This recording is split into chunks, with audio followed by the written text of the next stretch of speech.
My name is Olivia Carter, and until 2 hours ago, I was the executive vice president of Carter Industries, a grandfather-founded family firm. I had worked for the company for over 15 years, helping it grow from a tiny regional player to an industry leader in construction and real estate. I was intimately familiar with every aspect of the business, every client, and every contract.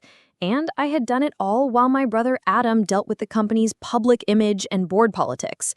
The family boardroom had always been a place for making decisions, but as I sat at the large mahogany table that day, I felt as if everything was shifting in ways I couldn't control. My brother Adam, who had been groomed to be CEO for years, sat there with a frown. Our father, who has always been supportive of Adam, was seated across from me.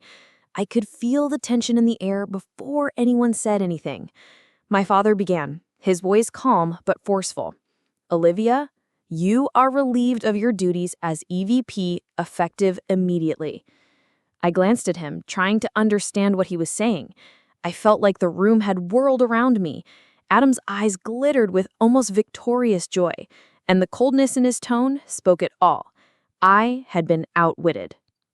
"Your services are no longer required," my father said. "We need new leadership to take this company forward." I could feel my heart racing, but I didn't let it show. All my years of training and hard work to keep this organization running had been in vain. My hands, which had been shaky, formed fists beneath the table. I maintained my composure. "Is that all?" I asked, my voice surprisingly steady despite the fury and astonishment coursing through my veins. "Yes, that's all," Adam responded, not even making eye contact. I grabbed my belongings carefully and calmly. As I stood to depart, I gave the board members a nod. Their eyes were devoid of sympathy. They were simply observing the scene unfold, as if they were watching a play. When I exited the room, the door quietly clicked behind me. The enormity of what had just occurred struck me full force. I had been fired from the company that my grandfather had created and that I had built. Worst part, all of this was taking place under the direction of my brother, a man whose capacity to head the company I had long questioned. I proceeded to my office, unsure of what to anticipate next. When I went in, my assistant Claire looked up from her desk. Before I said anything, she realized something was wrong. "Olivia, what happened?" she questioned, her voice shaking with fear. "I was laid off," I said. "It will take effect immediately. I need to leave by tomorrow." Claire's complexion turned pallid. "But you're the one who's kept the company going all these years. What about all the contracts you got? The customers you brought in?" "It doesn't matter anymore," I murmured, collapsing into my seat. For years, I'd been expecting this. Regardless of my contributions, I knew Adam was going to take control. My father had consistently shown him preferential treatment. They'd always wanted someone like him in control, someone who could make connections, play politics, and show up at the proper events. In the meantime, I was building relationships, in private, securing contracts, and negotiating transactions. A peculiar peace washed over me as the shock of my firing subsided. This was something I had planned. It wasn't the first time I had been passed over, and it wouldn't be the last. But this time, I had a surprise for them. I unlocked my desk drawer and took out a portfolio. Inside were contracts, agreements, and legal documents that I had meticulously created over the years. I prepared an emergency plan. I started a consulting firm on the side, Olivia Consulting Group, 5 years ago to protect my interests in case my family decided I wasn't needed. Claire appeared perplexed upon seeing the portfolio. "What's that?" I said, "Insurance. I think it's time I remind Adam who really brings in the business." The next morning, I arrived early to clean out my office. The building remained silent. Most staff wouldn't arrive for another hour. I realized that without an audience, this was the best time to start packing. I'd been in this office for nearly a decade, but it now felt unfamiliar. As I boxed up family photos and different accolades I'd earned over the years, I couldn't help but dwell on the journey that had brought me here. I had committed my entire life to Carter Industries, cultivating client connections, closing large deals, and promoting expansion. But it wasn't enough. Adam had consistently engaged in political maneuvers, making the right connections and attending the right meetings. He had inherited our father's favor, and despite everything I had done, I was left standing outside the corporation I had helped build. My phone vibrated as I was packing up my desk. It was a message from one of our top customers, Rewind Enterprises. I had dealt with them for years and knew their contracts were among the most profitable for the company. Olivia, we just got an email from Adam saying he's our new point of contact. What is going on? We thought you were taking care of this. I gave a slight smile as I read the message. Adam seemed to have already taken action, but he hadn't completed his homework. He did not grasp the system I had put in place during the previous 5 years. I promptly responded, "There have been some adjustments, but rest assured that our agreement remains with you. You and I will continue to work closely together. I'll work with Adam to get this resolved." My phone buzzed again when I finished responding. Green Tech Logistics was another client. The issue remains the same. They'd gotten Adam's email, but their contracts were with me, not Carter Industries. I could feel the excitement swelling in my chest. This was it, the moment I'd been waiting for. The calls arrived one by one. Each one reminded me of the immense power I had. Adam may have claimed the title, but the clients believed me. And in business, trust is crucial. By 8 a.m., the office was bustling with activity. Employees had begun to arrive, and I knew Adam would soon be making his rounds to check on everything. I decided to migrate.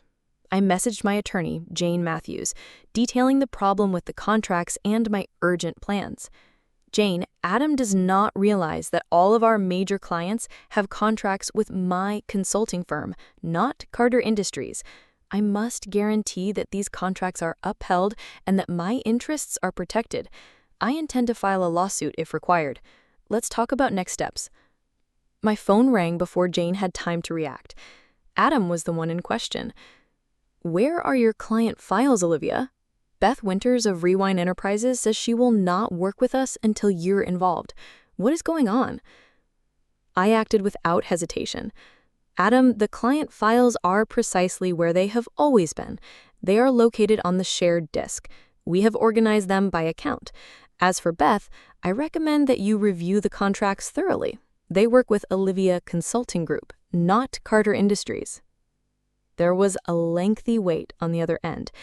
I could feel the anxiety building as the revelation dawned on me. "What are you talking about?" he eventually questioned, his voice tense with irritation. "Check the contract headers, Adam," I answered quietly. "I set up the contracts with my company. Carter Industries is simply the fulfillment partner. Clients preferred to work with me rather than the family brand." The hush that followed was deafening. Finally, he spoke, his voice tight. "You can't do this."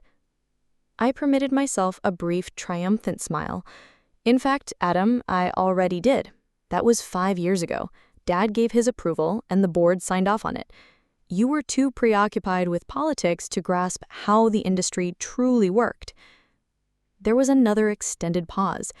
I could almost hear him scrambling to put things together, attempting to make sense of the situation. "This is sabotage," he exclaimed. I managed to remain cool. "No, Adam, this is all about business. You aspired to be CEO, and now you are. Congratulations. But the relationships, trust, and revenue-generating contracts are mine." I hung up before he could answer. It's difficult to put into words how satisfied I felt at that time. I had done everything properly, and now I was in charge. The rest of the morning passed in a blur. I kept packing up my office, calling clients, and planning the next step. I had a corporation to establish, and this was just the beginning. By midday, I'd confirmed that all of our top-tier clients would join me at Olivia Consulting Group. These clients' revenue accounted for more than 75% of Carter Industries' annual income. Claire texted me around 2 p.m. "You will not believe this, but Lana wants to meet with you. It's just the two of you. She claims it's urgent." I felt a surge of bewilderment rush over me. Lana had been silent for days. Now she was asking for a meeting. I knew exactly what this was. It was her last desperate attempt to reclaim control. She wanted to make me an offer I could not resist. I wrote back, "I'll meet her, but I'll bring my attorney." Claire responded quickly, "You're not going back to Carter Industries, are you?" I gave a smile. "Not unless they offer me a better deal." The following morning, I arrived early at the temporary office space I had reserved. It was modest but useful, and most importantly, it was mine. I couldn't help but smile as I came through the door, pleased with how far I'd come in such a short period of time. Carter Industries' old office was filled with old family photos, honors, and mementos from the years I dedicated to the company. This new place seemed like a new beginning, an opportunity to finally create something on my own terms. The phone rang, and I grabbed it without thinking. It was my attorney, Jane.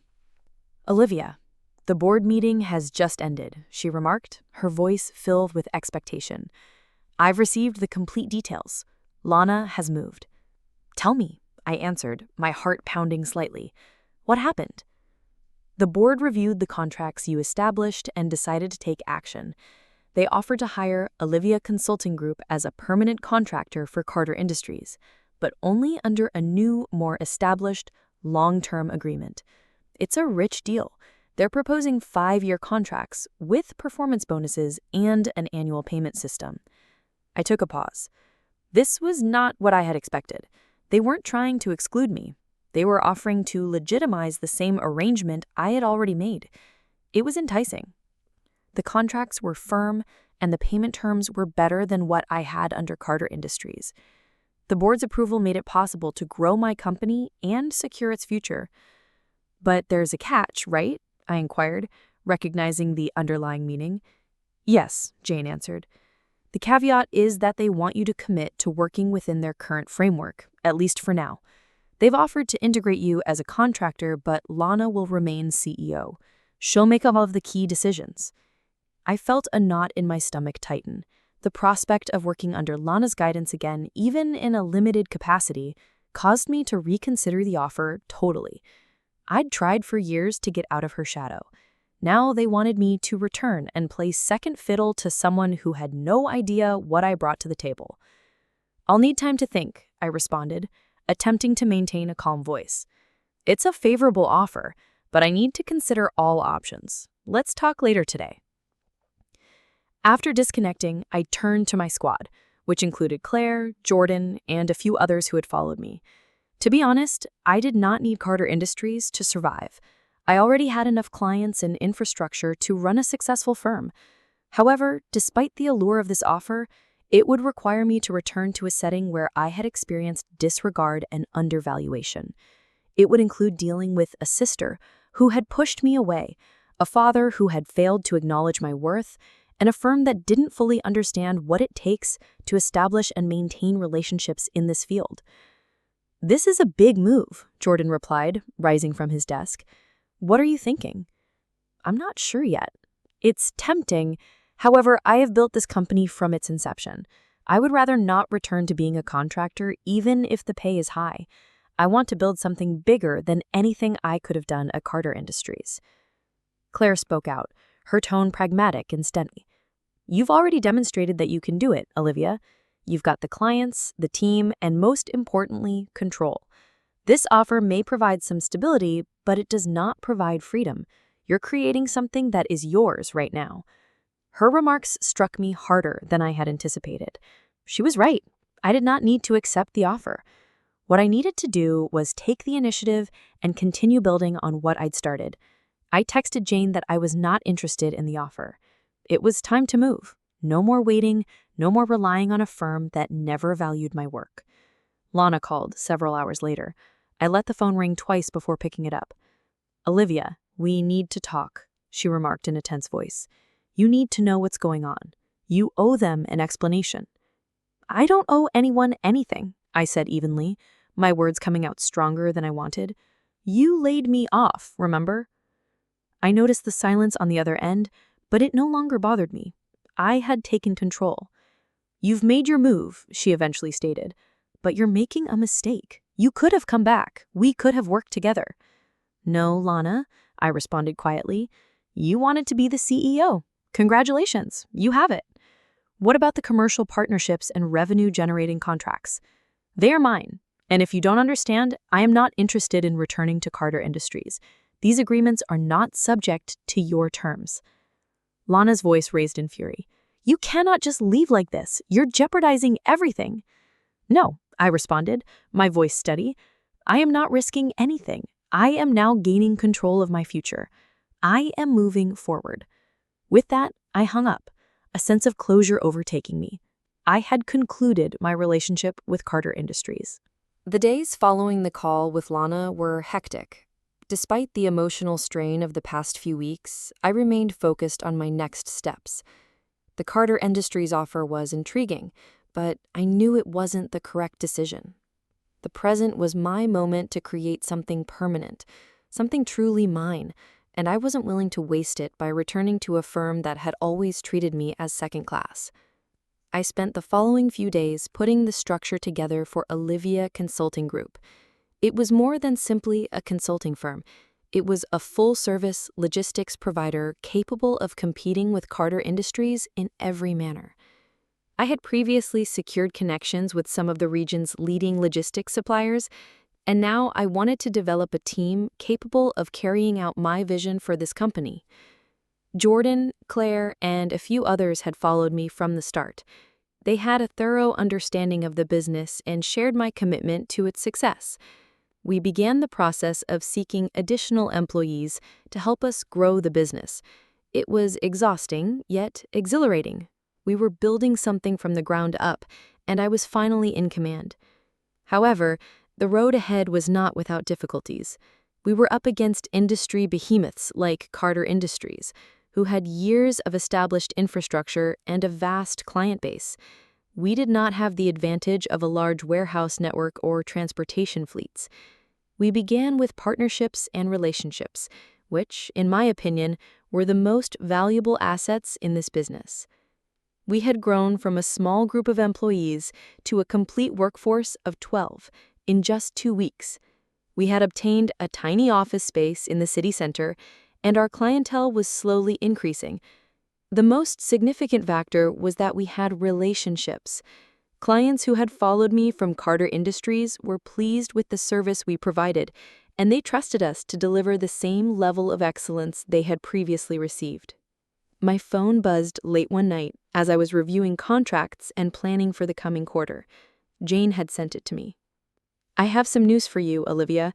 The board has adopted a proposal for restructuring. They have chosen to bring you back, but not as a contractor. This time, they want you as CEO. The board has offered Lana a new role. They have offered you the position of Chief Marketing Officer. It appears that they have finally realized your worth.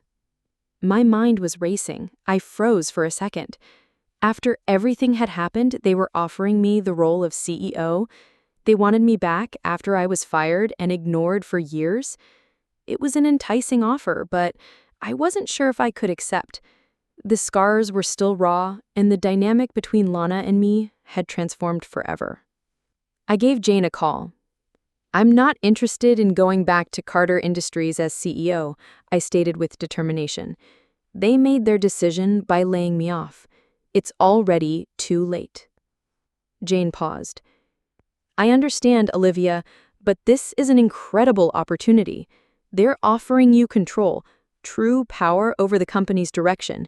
It's a chance to shape things in the way you've always desired. I breathed deeply.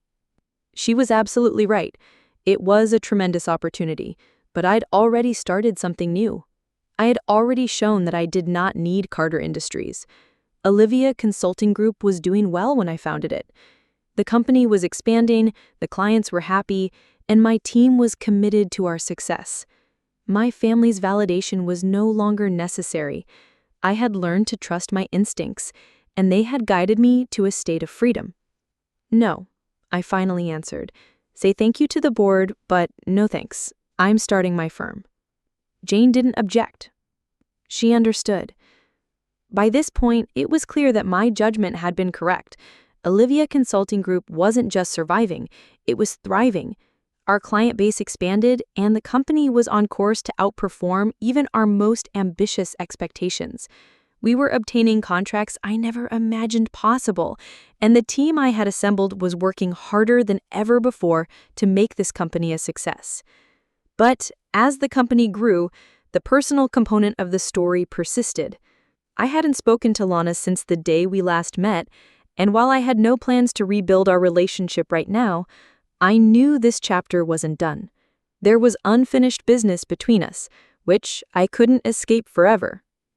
A week later, I got a surprise call. My father had sent it to me. "Olivia, we need to talk." I breathed deeply. This was not going to be easy. I met him for lunch at his favorite eatery. When I arrived, he was already seated and looked older than I had remembered. The stress of the last few months had definitely taken its toll on him, and I couldn't help but empathize with him. "You look good, Olivia," he murmured as I sat down. "Success suits you." "Thanks, Dad," I responded, unsure where this conversation was going. "What's going on?" He looked down at the table, evidently straining for words. "I apologize to you. I should have observed what you were doing all those years. You were right all along, but I failed to realize your worth. When I stepped down, I should have made you CEO. I wasn't expecting it. This was hardly the apology I had anticipated. My father, the man who had always favored Adam over me, was finally recognizing his mistake. I was speechless for a moment. Lana is, well, she's not the leader we need," he said, his voice becoming softer. "The board has agreed with me. They want you back, not just your company, but you personally. They want you to become CEO. My stomach tightened. I'd worked hard to create something on my own, but this offer was hard to refuse. It was an acknowledgement of everything I had given up, everything I had done to get here. But I'd already made my decision. "Thanks, Dad," I said hesitantly, "but I don't want to go back. No, not just now. I've created something that is mine, and I'm not going to throw it away." He nodded, his eyes filled with understanding. "I understand. I just wanted to let you know that I saw what you did. I am proud of you." That was all I had to hear. I wasn't doing this to get their approval anymore. I was doing it for personal reasons. 6 months after the lunch with my father, things looked considerably different. Olivia Consulting Group, which began as an idea, has developed into a profitable business. We had expanded into many cities, obtained several large-scale contracts, and established a reputation for dependability and innovation in the logistics business.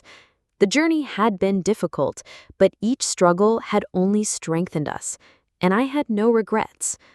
Our biggest accomplishment occurred when we signed a contract with Covenir Defense, one of the country's top defense contractors. Their contract would increase our annual income beyond $40 million, establishing us as a genuine competitor in the logistics market. The day I signed the contract, I was overcome with a sense of accomplishment. My company's success, which I built from the bottom up, was made even sweeter by the fact that I did so without the family politics and drama. However, despite our expansion, the legacy of Carter Industries remained a significant presence. They remained one of our major clients, and despite everything that had happened, I found it difficult to cut links with the past.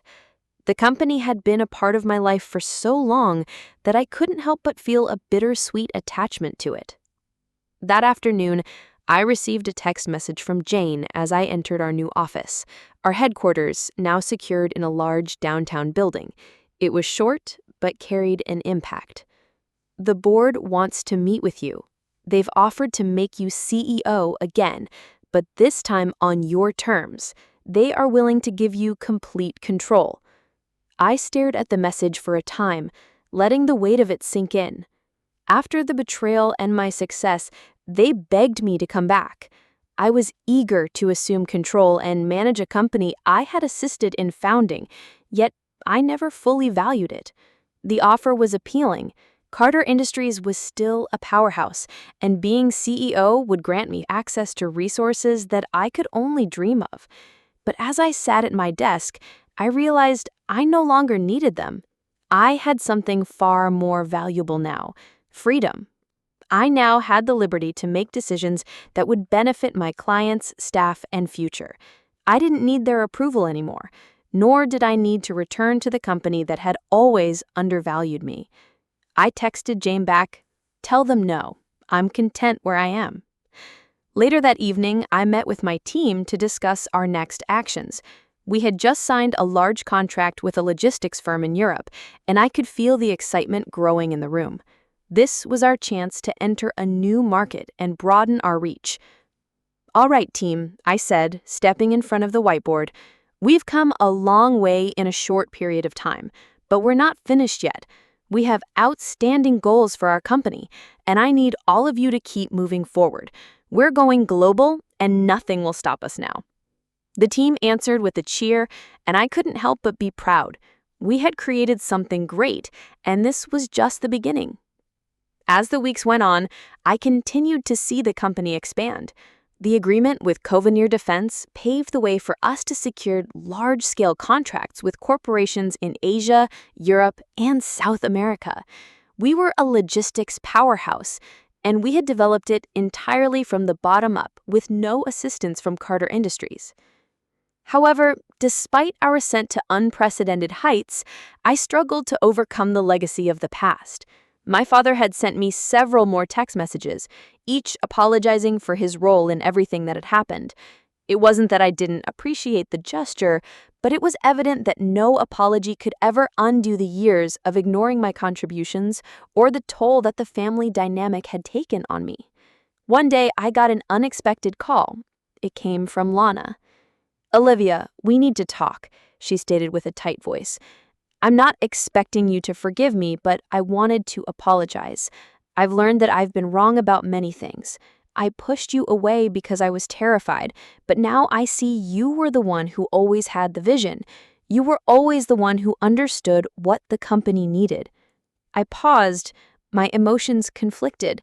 A part of me wanted to say something harsh, reminding her of what she had done. But another part of me, the one that had been through so much and emerged stronger, recognized that holding on to that bitterness would only drag me down. "I'm glad you figured it out, Lana," I remarked calmly, "but I have moved on. I am not the same person I was back then, and I have created something that is uniquely mine, with no approbation from anyone else. That's all I need right now." There was a long hush on the other end, and for a while, I assumed the conversation was done. But Lana spoke again. "I don't expect anything from you," she explained, her voice softening. "I just wanted you to know that I've seen your success and realized that you were always the best person for the position. I apologize for everything." "I appreciate that, Lana, but I've learned that the only person I need to prove anything to is myself." That was the end of the conversation. It was a moment of closure, and for the first time, I felt completely freed from the burdens of the past. As I sat in my office, gazing out at the metropolitan skyline, I realized the empire I had created was more than just a corporation. It demonstrated my power, perseverance, and ability to shape my own destiny. And while I would never forget the betrayal that had brought me here, I was confident that I had created something far stronger in the end.